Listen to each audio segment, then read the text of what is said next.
We acknowledge traditional owners of the lands on which we recorded these episodes and their elders past and present.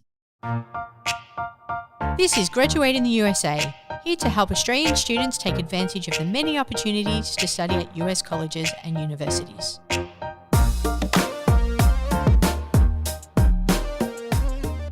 Hi, I'm Adelle Gillen. I'm a diplomat at the US Consulate in Sydney. I am passionate about promoting opportunities for international students to study in the US. I studied for my bachelor's degree at St. John's College in Santa Fe, New Mexico, and for my master's degree at the University of Chicago, alongside many impressive students from around the world. I'm looking forward to talking today with Liz O'Connell from the University of Pennsylvania to explore how to produce a strong US college application.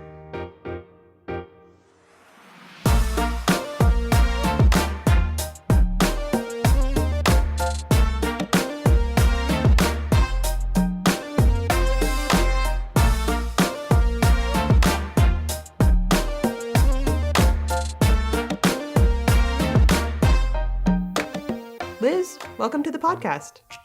Well, thank you, Adelle. It's wonderful to join you. And my journey actually started in Sweden, where I came as an international student to Philadelphia, to the University of Pennsylvania. So I can truly relate for the audience out here who are students who are embarking on their journey. But right now, for a number of decades, I've been the Director of International Admissions at the University of Pennsylvania, and also had the opportunity to read thousands of applications, as well as chair our selection committee, and really work with students from all around the world. What I'm especially privileged with here is for a few decades now, I've been working as the regional representative also with Australian students. I've had the privilege of visiting Perth and the coast all the way from Brisbane down to Melbourne and getting to know a lot of school officials, careers advisors, and working also with the wonderful team at Education USA. So this is very relevant for me. So thank you for inviting me to this podcast. And hopefully we can demystify this process a little bit along the way. Absolutely. I think that you're going to be able to help us do that. And it'll be a really interesting conversation. But before diving into our topic, I'd love to hear from you on a couple of key things. Could you talk about the University of Pennsylvania being a selective institution and what international students should be aware of when considering applying to an institution such as yours? Sure. I think that it's important to know that the United States, has a wonderful wealth of institution. There are actually 4,000 institutions of higher education in the United States. So one can truly say that there is a university for every type of a student in the US. Now, a number of these universities are what's called selective, and that really has to do with the rate of admission. If about half of the students or less are accepted, it's seen as selective. My university happens to be, it's a private university. It's one of the 8 Ivy League universities, and together with a number of other institutions are in what is, as of recent, been called sort of the ultra-selective group of institutions where less than 10% of the students are accepted. I think it's important to understand that those are students who are all qualified. So I think that is what is the mystery. There's this assumption that there is this sort of golden key. If you just had the ability to open the door, you would know, or that there is some sort of magic formula that if you only understand that.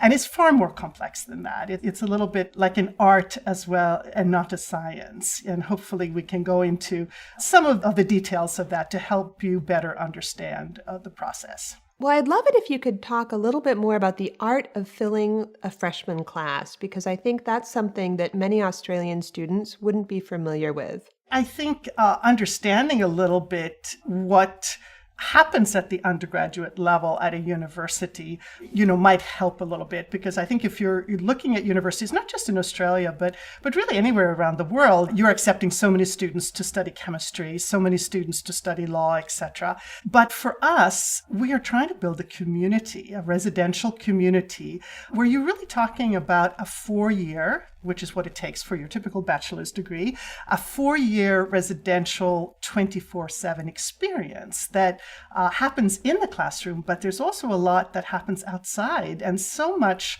learning from those that you are with, your other students. And also think about the experiences as internships and other experiences you might have during holidays and breaks. So that's one thing to keep in mind. But I think there's another part of filling a freshman class. I mean, we all will have a number of students that need to be accepted. And that's true anywhere in the world, right? We happen to have 2,400 students as a medium-sized university. So that is clearly an institutional goal. But going back to the example of, say, filling so many spots for chemistry, for us, we might have a range of institutional goals. For example, we might have a new academic program where, digital humanities is new, so we want some students in that.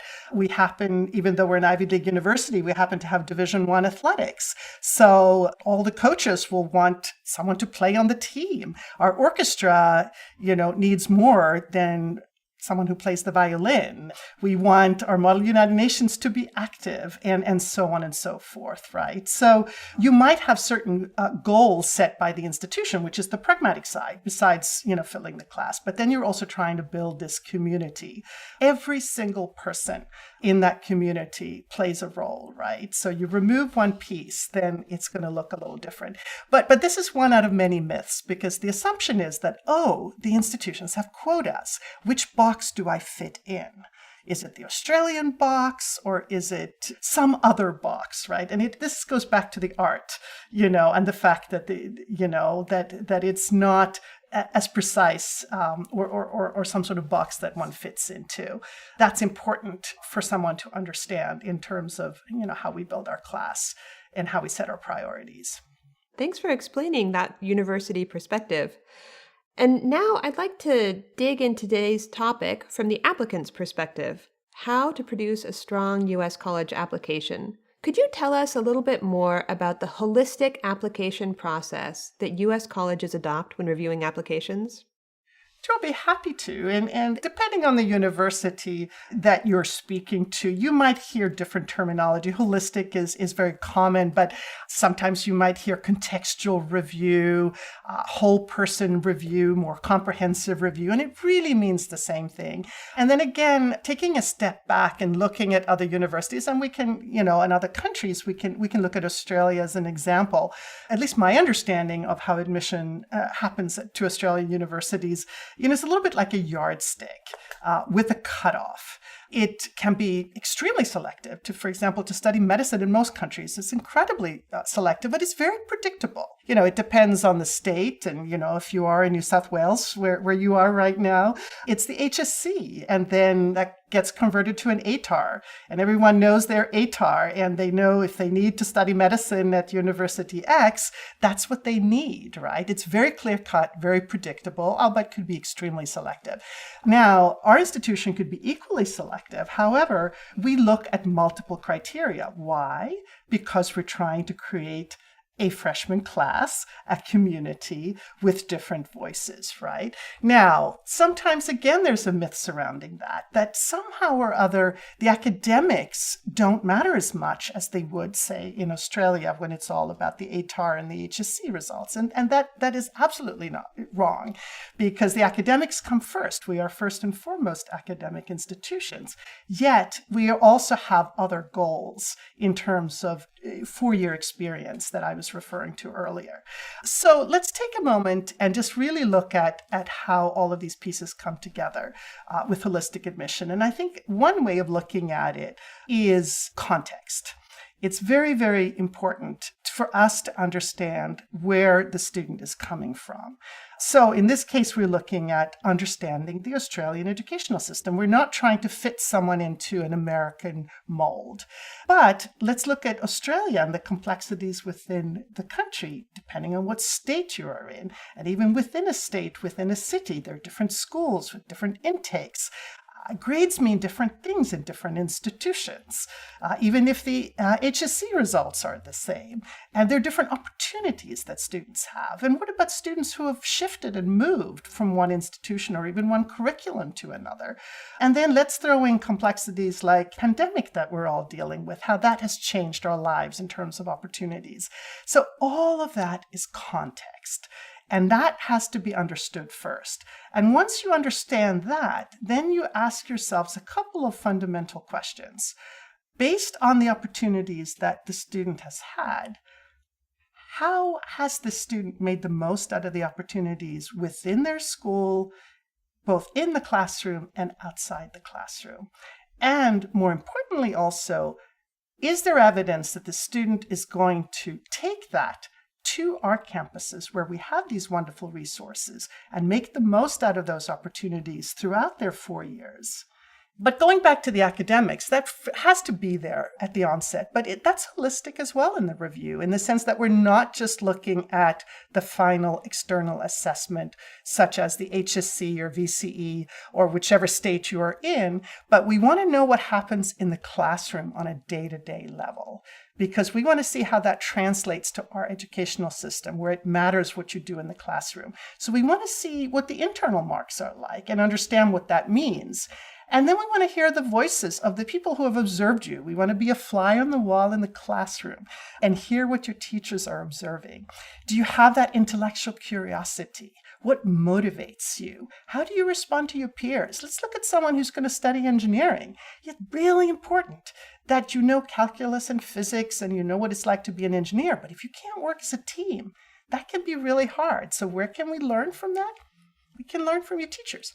Are you willing to take some intellectual risks? Are you willing to go outside your comfort zone to try some new things? That's really important to us, right? So we put all those pieces together academically.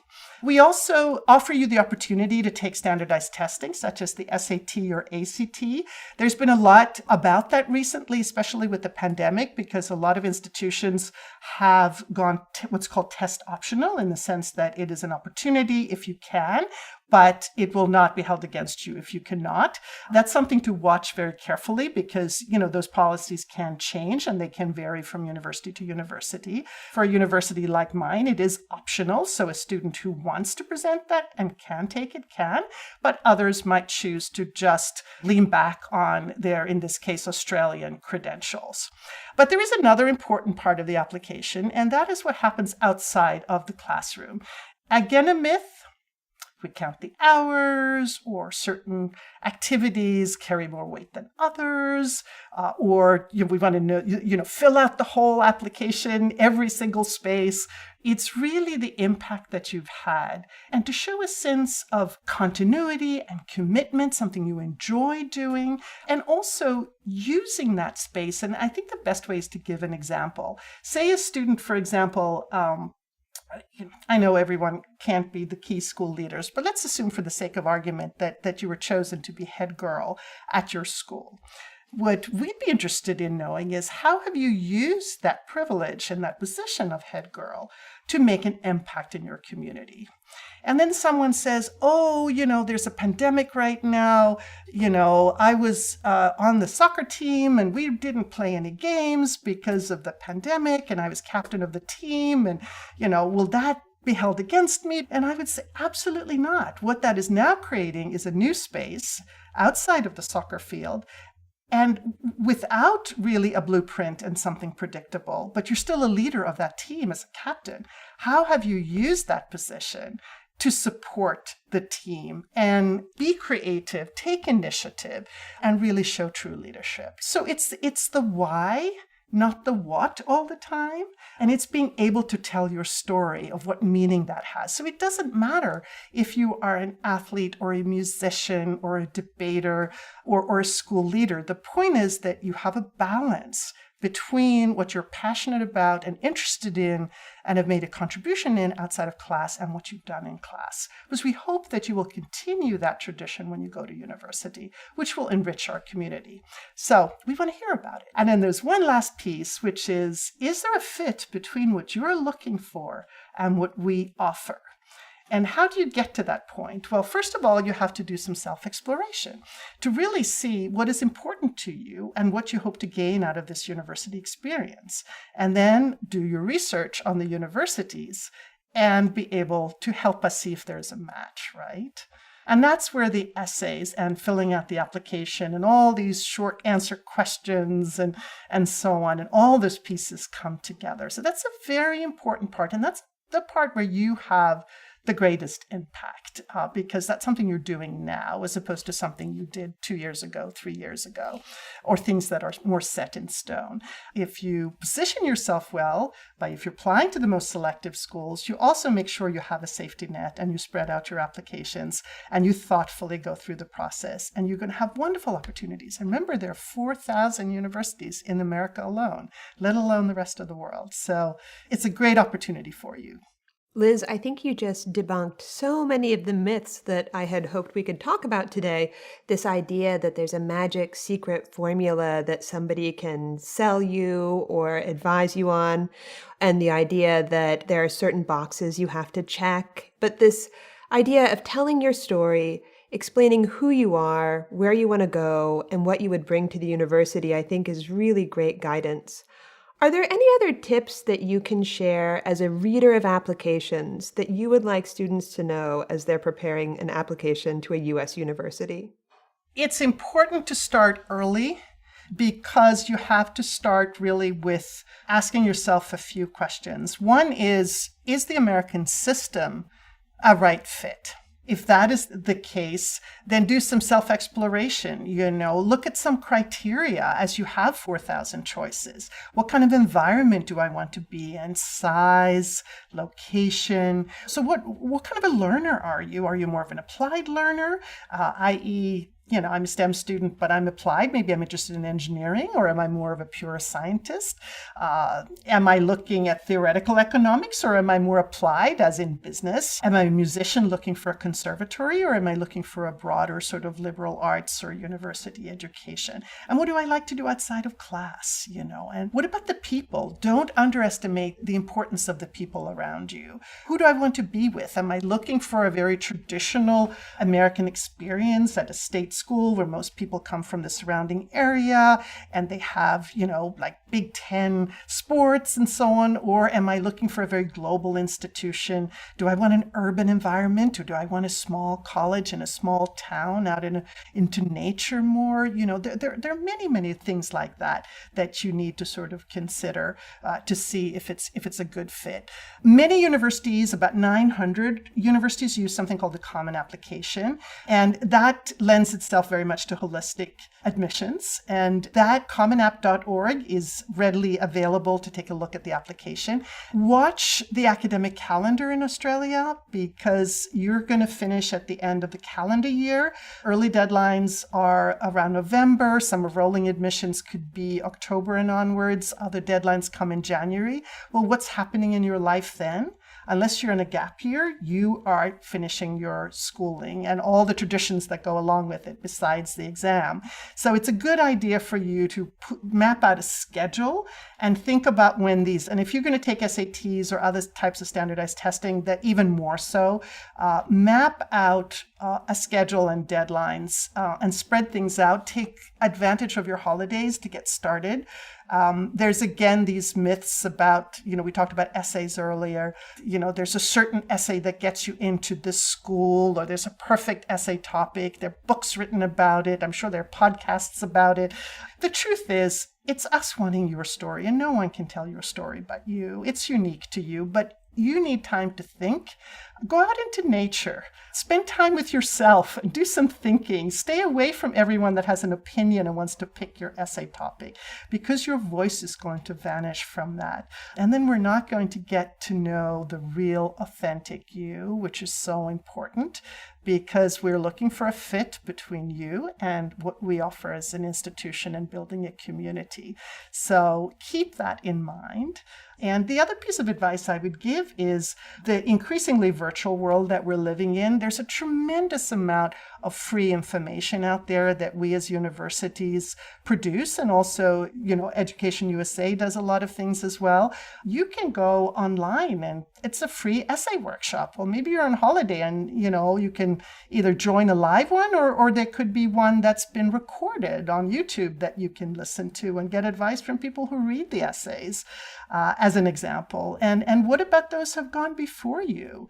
Keeping notes along the way is important as well, because, you don't realize that you might forget things. And there's a lot of detail with the applications, and if you keep that little notebook around time or when you're doing research on universities as well, we're going to want to know why you want to apply to us. And there are going to be questions. And if you've made notes as you've listened to some of those virtual seminars, or when the climate is better, you might even have a chance to visit, or you talk to someone who's been to that university, then you have something concrete to say, because we don't want you copying our websites. We want you to internalize the information and then give it back to us in your own words. Your voice, again, is so important. I love the idea that going out into nature, spending some time thinking about yourself, what it is that you really want, what's unique about you, what you bring.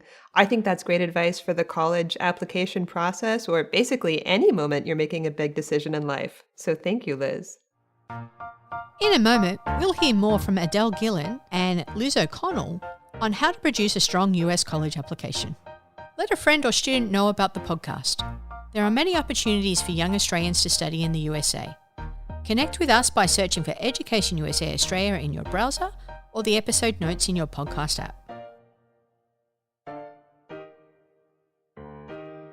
Speaking of preparation, how do you recommend students engage with admissions departments when completing their application or researching a school? It is easier for Australian students now than even just a couple of years ago, because we are offering, we as higher education, we are offering so many virtual opportunities. The fact that we have live student tours where you can, sit in Perth and join and talk to a Penn student and visually sort of walk around the campus. Now, I know it's not the same as being there in person, but it's a lot better than not having anything if you can't make it across the vast Pacific Ocean. I also encourage you to ask questions of lots of different people to then form your own informed opinion. So universities will facilitate that, not just with live chats, but also that you can just send off a question of whatever nature that might be. It could be a financial question, it could be a question about an academic department or what have you. The most efficient way of communicating is obviously go on the contact page of the website and find out who is manning the questions on a 24/7 basis. I know sometimes people think you have to find a person to get an answer, and that's not always the most efficient. And I speak for myself, I'll be now weeks on end in selection committee. Email isn't something that I'm working on all day, but I have a group of colleagues that are, so that I know students want a quick answer. So finding that contact information can be very, very helpful. I know that there are definitely some colleges and universities that track something called demonstrated interest. Now with all the tools behind the scenes, they will want to know how interested a student is and actually see who has attended a particular session or who has reached out and so on. So we don't track that, but there are schools that do. So just be aware of that. But I think what all universities share in common if they ask for essays and so on, I think that's also one of the trappings, or myths, that all the focus should be on what I call the Common App essay or the personal essay. And that's really important to hear the story.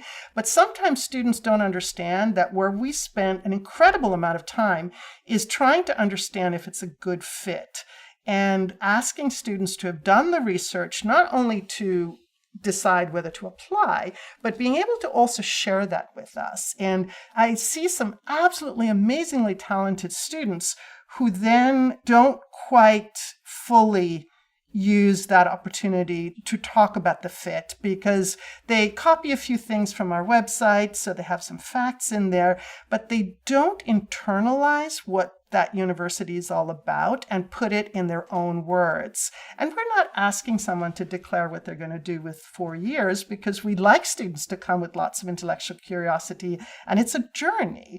But we do want them to know, and students especially don't look at the curriculum. So I'll use as an example, one of our fellow Ivy League schools, Columbia, is very proud of their core curriculum.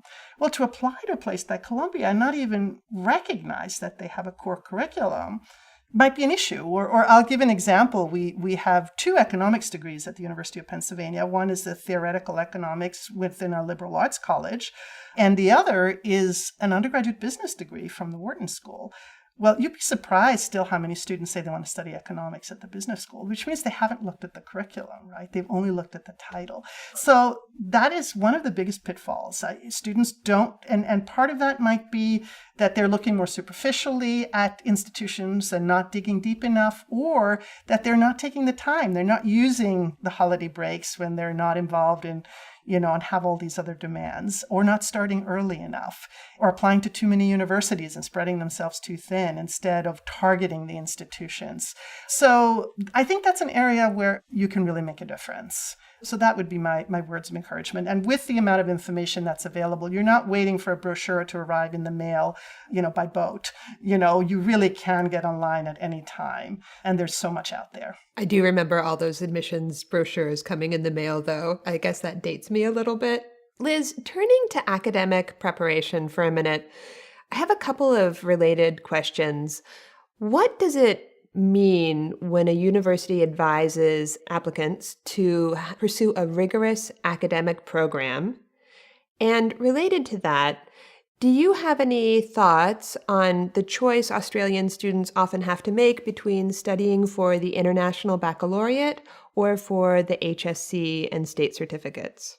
I think, again, another myth, right? I think that if you're looking at the last part of your question about HSC and International Baccalaureate, I think there's a myth that one program is preferred over another, which actually is not true.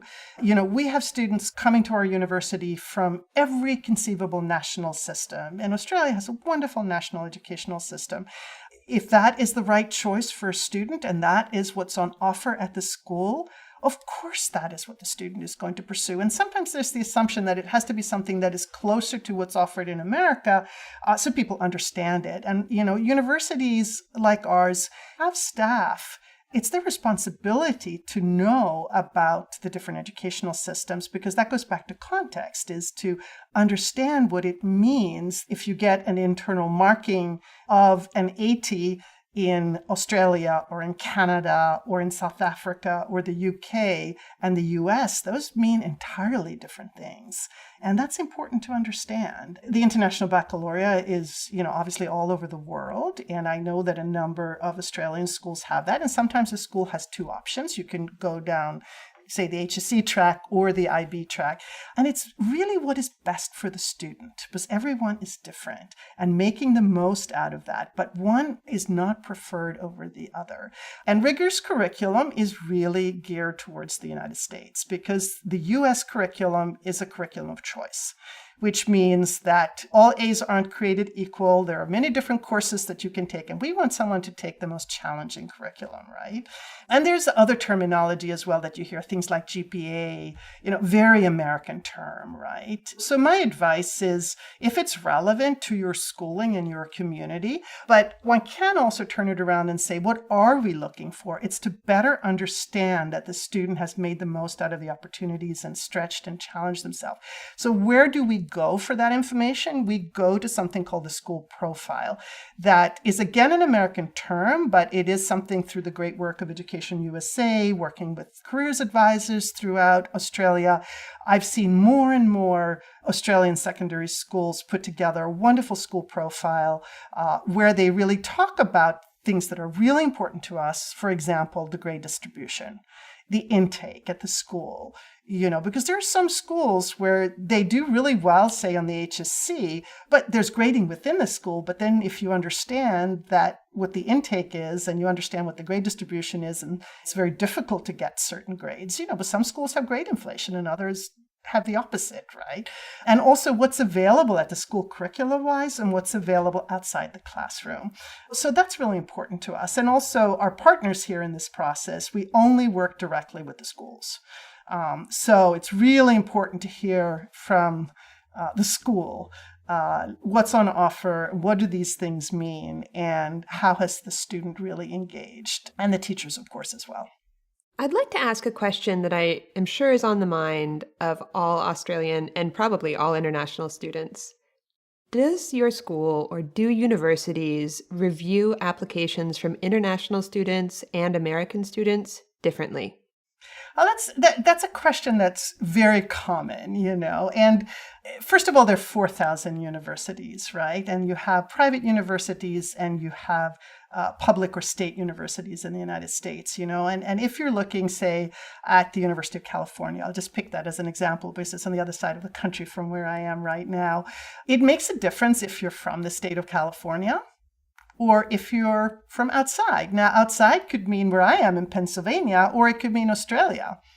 Pennsylvania and Australia are both outside of California, right? So that would be different. But truthfully, if you look at the majority of universities, where international comes into play is, do you need a visa? Because then the International Student Office needs to get involved to issue the I-20. And do you need financial aid? Because depending on the institutional financial aid policies, there could be a difference, right? But otherwise, what it really means has nothing to do with your passport. It has to really do with where you're going to school and being able to understand the context of the curriculum and the environment that you're in, right?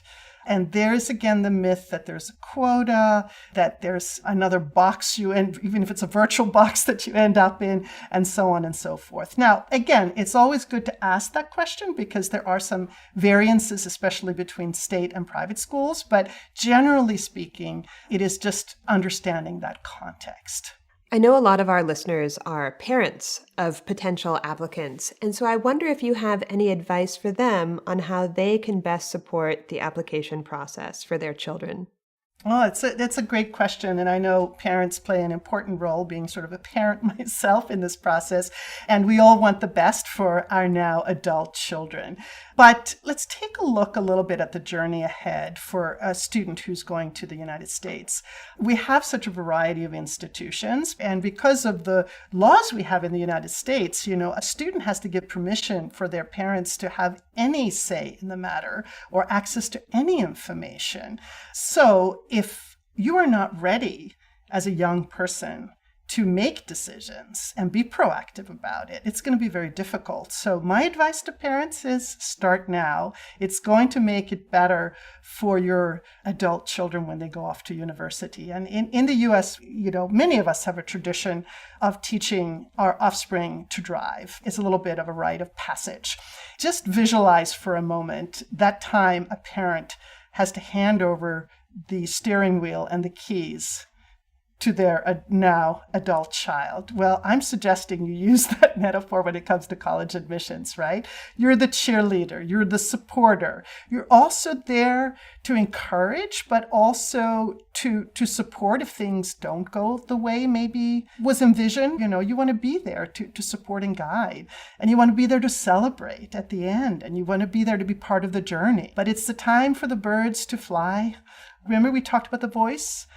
We talked about the storytelling. I think it becomes very difficult for an applicant to truly write an essay and tell us their story if they're hearing from a family member, oh, you should write about this. Oh, I've heard from so-and-so that this is the right topic, So I think it's really important to find that delicate balance. But there is one area where parents really play a very critical role, and that's in the financial side. And that should happen early, is the conversation about, do we have the resources for this education, or is it important to apply either for a merit scholarship, an athletic scholarship, or some other talent scholarship, or looking at a school with need-based financial aid, and what does that involve? And there's a lot of paperwork involved, and it is an important role for parents to play early so that can honestly be discussed and looked into.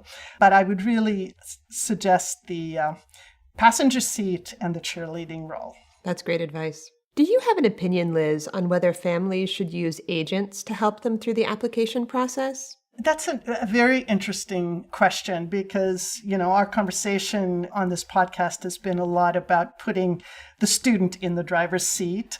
I know that it takes a lot of time. It takes a lot of energy to fill out what by some is seen as a very complex application process to what you would experience in other countries with no guarantees at the end. And students lead very busy lives and families want to be supportive. But there is also that myth out there, as we talked about earlier, that there is this magic formula. I mean, I see ads, as I was waiting for our conversation today, I had ads pop up from Australia about talk to so-and-so who knows how to get into such and such a school and so on. And it's like, no, that's not true. And I think it confuses the student to think that there is this magic way. There really isn't, It takes a lot of effort and a lot of research and a lot of initiative on the student's part. And I think the danger is to have too much influence from others and not have the student's authentic voice come through. The student can sometimes appear, shall we say, more packaged, and the soul of the application might not be there. But it takes also a student who's very self-disciplined, very organized, sticks to deadlines, starts the process early.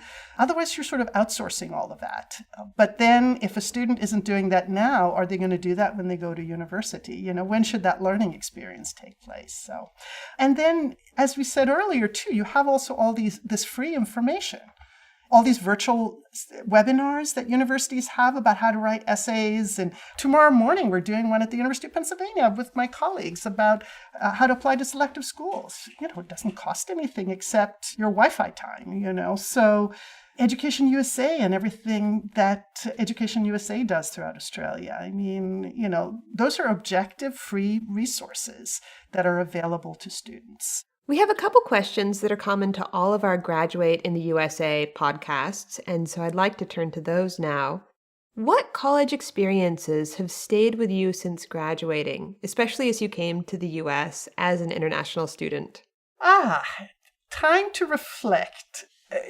I have spent most of my time at Penn in a building called College Hall with a window overlooking something that many American universities have, which is a green, because we have a little bit like a park surrounded by a city. And College Green is what brings back a lot of memories to me, because remember we talked about community at the beginning of the podcast, and that sticks with me because we all came from different parts of the country, different parts of the world, different interests, different backgrounds. Yet College Green brought us all together. It was where we celebrated coming together as a class the first time for convocation when we sang the school song, The Red and Blue, together.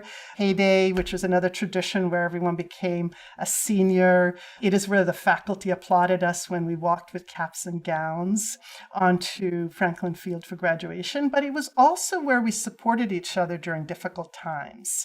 When sad things happened around the world. I remember when there were the bombings in Kenya, and I remember, I didn't remember from my student days. This was as a staff member days, what happened in New Zealand. I remember 9/11, everyone coming together.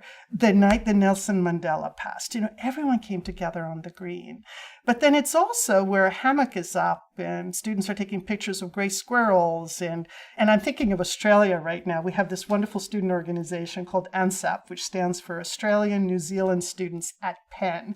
And they have something that probably you would appreciate. They have something called a sausage sizzle, where they bring out the flags and the barbecue on the green. And it's a way to celebrate Australia, New Zealand culture in the beginning of the year, So all of this happens, on the green. So those are fond memories that will stay with me for the rest of my life. I agree. I think the U.S. college experience is so much about building community and finding out what kind of person you want to be and having the space to be within a group of people who are all on that same journey. For me, I loved my liberal arts education, and our professors encouraged us to question and debate ideas freely, and it was those intense conversations that I most fondly remember about my college experience. Liz, any other thoughts about college memories that bring a smile to your face? Although I don't know if you can beat that sausage sizzle example for this audience. It's the people. I mean, the friends for life from all over, but also people that are brought to campus, and I'm dating myself here, but maybe the parents in the audience remember this. So I hear sitar music on the green and I saw a few students sitting under the oak trees playing the sitar, but also I went over to the University Museum and listened to Ravi Shankar play the sitar. And at the same museum, which is about a block from now my office, I remember something that maybe Australians can relate to in terms of your New Zealand neighbors, was having the privilege of sitting one evening listening to Sir Edmund Hillary talk about climbing Mount Everest while he was showing black and white 8mm movies about his experience in Nepal, and I was like, what? That's remarkable. Here's this incredible human being, and I'm just sitting right next to him while he's telling stories, and that's above and beyond all the other experiences that you would expect from a university. But those are just a couple of people that I encountered who we invited to campus during my time there. Yeah, that is incredible, Liz. Wow. I had, when I was thinking about this question, the same kind of thought that it really is about the people. So when I think back, especially to my time in graduate school, I smile when I think that even though I didn't know I was going to go on to become a diplomat at that time, I do think my experiences of studying and working side by side with so many people from different backgrounds, different countries, really influenced my future career path, and I think greatly to my benefit. As we're wrapping up, I have one final question. If you were speaking directly with a group of Australian students today about whether or not to study at a U.S. college, what would be the one thing you really wanted them to remember? What I really think of, I've had the privilege of working with students from Australia for a few decades, right? And what's coming to me is what they're telling me, or what they told me, rather, when they were applying, knowing them as students, and then for those who have graduated, gone on into life, And what comes to mind is this philosophy that we have, and it's not right or wrong, but the philosophy we have of the first degree has what you were referring to, Adele, this liberal arts at the core, regardless of what you're studying, right? And that is the belief that the world we live in is a very complex place. And no matter what you're going to do for the rest of your life, it's important to understand the world we live in. It's important to think critically. It is important to be a problem solver. It's important to be able to listen to others' opinions and so on and so forth. And it's also important to look at things from different disciplines. I'm looking at something that's close to many of us, which is climate change, that, whether it's Australia or the US or somewhere else, and that cannot be looked at just simply from one lens, and I think this is where the liberal arts comes into play, as well as this opportunity of not having to declare what you're going to do. Coming from Sweden, you have to declare what you're going to do with the rest of your life, and what if you make the wrong choice? You have to start all over again. Here you can come and not know what you're going to want to do, and it's only one out of many things. I'm thinking of a young man who happened to be from Melbourne. We have no favoritism with Melbourne. It was just coincidental, and he had been really involved in theater in Melbourne when he was in school. So where did he end up? He ended up studying in the Wharton School of Business at Penn, real estate and finance. Yet he minored in cinema studies. Yet he was incredibly involved in the theater scene, especially improvisational theater. And what was his first job when he graduated from Penn recently? Not to work in the financial field, but he got a President's Engagement Prize, which was very much Benjamin Franklin's philosophy of giving back to society. He received $150,000 with his team to teach improv theater in public schools in Philadelphia. Now, I'm sure that will not be the end of his journey, but it's part of his journey, and it just shows that he wanted more than just ticking off a box. He wasn't sure, he wanted to develop. And I hear so many of our Australian students talk about the opportunity to also consider their outside interests and engage deeply at university. And we all know about the athletes. I mean, we had our share of the Olympic Barcelona boat for Australia in rowing, and all of that. But I'm thinking of another young man who coincidentally was from Melbourne, but again, no preference. It was just coincidental. He had been very involved as a leader within Model United Nations across schools in the Melbourne area and in Victoria in general. And he knew that he really didn't want to give that up. He wanted to continue that together with, I don't know what I want to study in the liberal arts. And he ended up doing that, but he also became president of our student government. He was our first international student to lead our undergraduate assembly. And then he ended up working on 2 continents and doing all kinds of exciting things. And he was back in Melbourne and what have you. But it was that whole, the globe is there. The journey has just begun, and I have lots of things I want to explore, as opposed to staying at home in a more predictable situation with people you've gone to school with and grown up with, So, I would just think about what's the good fit where you are in life right now. What resonates? Yeah, it's that idea of self-reflection and knowing yourself and understanding what it is you really want out of this U.S. college experience and if it's the right fit for you. It's a hard question, but if you spend some time thinking about it, I bet that people will be able to really present their story and the journey they're hoping for in a compelling way on a U.S. application. Well, Liz, thank you so much for this chat today. I have found it very enlightening as hopefully someday the parent of somebody who's applying to U.S. colleges. And I hope that you'll agree that if our listeners decide they do want to apply to U.S. college or university, they would benefit from engaging with Education USA Australia in Melbourne, Sydney, and Perth. Our advisors have supported Australians for over 30 years, and not only can they answer questions, but Education USA is also the official source on U.S. higher education for international students. Please take advantage of their frequent events, which include specialist programming with staff from many U.S. colleges and universities, such as the University of Pennsylvania, thanks to our great connection with you, Liz. That draws our session to a close.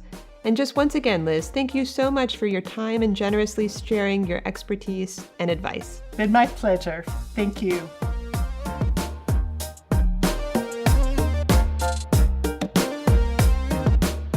On our final episode of this series, How to Be Recruited as a Student Athlete, join me, Samantha Jackson, and Australian Heather Marini, quarterback coach at Brown University. Thanks for listening to this episode of Graduate in the USA.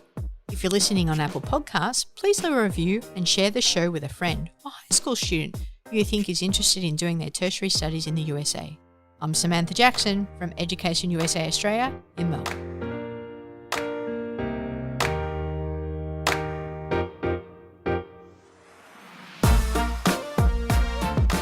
Projects take a team. Thanks to all of our supporters of this podcast series, but a special thanks to all at US Public Affairs Australia, Tim Johnson, Samantha Juster, Gabrielle Canellan, the Education USA Network, and of course our session guests, who without them this series is not possible. This is Samantha Jackson, and thanks for joining us in Graduate in the USA.